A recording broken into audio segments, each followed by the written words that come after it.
Hi everyone, I'm Lina, CMO at Epom, and in this video I'll show you what CTR really means, why it's so important across Google, YouTube and programmatic campaigns, and how can you finally figure out if your CTR is actually good or a red flag. By the end of the video, you'll know if your CTR is healthy, broken or ready to scale. So let's start. What exactly is CTR? CTR basically is your click-through rate, the percentage of people who click after seeing your ad.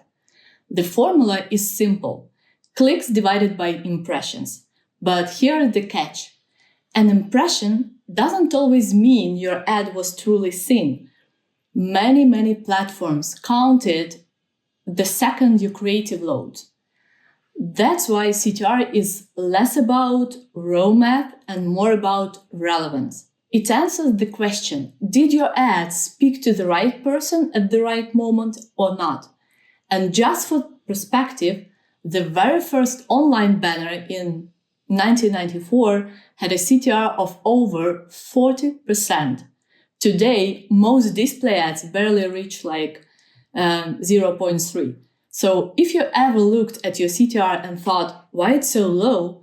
That's just the reality of modern advertising. So wondering what your CTR is and don't want to count? Check the article version of this video where we've left an animated calculator just for you. Now you might be wondering, does CTR even matter anymore?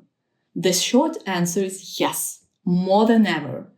On Google Ads, a higher CTR boosts your quality score, which means cheaper clicks and better ad placement. On YouTube, strong CTR on your thumbnails and titles signals the algorithm to push your video to more and more people. And for programmatic ads, CTR is your first gut check.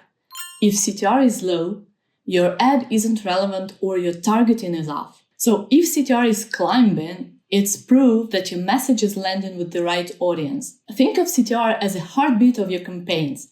It's not the whole health check, but if it flatlines, you know something is wrong. So what counts as a good CTR? Well, it depends on the channel and the industry. CTR benchmarks vary wildly by industry and channel.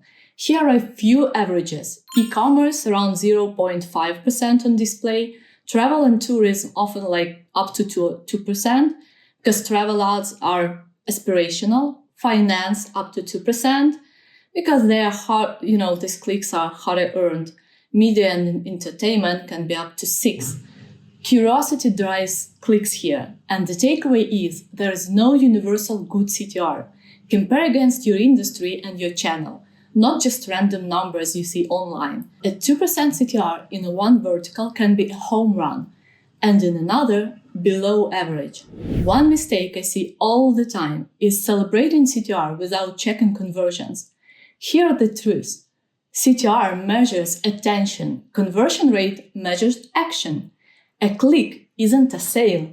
A high CTR with poor conversion usually means your ad made a promise the landing page couldn't keep. So think of CTR at the start of the story, not the ending. It tells you whether people are curious enough to click, but only conversion rate tells you whether the curiosity turned into real business. So how do you actually improve CTR? Here are 4 proven ways. Nail your targeting. The best creative in the world won't save you if it's shown to the wrong people. Second, upgrade your creative, your headline, your visual, your thumbnail. That's what earns the clicks. And the difference between a blurry stock photo and sharp, curiosity-driven image can double CTR overnight. Third, test relentlessly. Don't settle for one version of your ad. Run A/B tests with different headlines. And big advertisers, they run dozens of these tests. And finally, fight ad fatigue. CTR almost always falls as audiences see the same creative again and again. Refreshing your ad every couple of weeks can keep performance alive. Before we wrap up, let's clear up a few common myths about CTR. Myth number 1, higher CTR always means better performance. Not true. You can't cache clicks, you cache conversions. Myth number 2, CTR benchmarks are universal. Well, they are not. Because you can always compare against your industry and format. Myth number 3 is that CTR tells the whole story. It doesn't.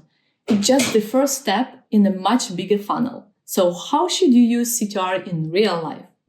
If CTR is low, fix your targeting and creative. If CTR is high but conversions are low, fix your funnel or landing page. If CTR is dropping over time, refresh your ads before fatigue kills performance. Remember, CTR isn't just a number, it's your early signal of whether your campaign is worth scaling, fixing, or killing. Next time you check your CTR, don't just ask whether it's good or bad. Ask, what does it say about my audience? What does it say about my creative? And what does it say about my funnel? If this helped, you can hit the like and subscribe to our newest videos. So I would be very happy to hear from you. Drop me a line in comments. I'll be reading them. So if you want to see how Epom DSP can help you optimize CTR automatically, grab your free trial. Link is in the description. Goodbye.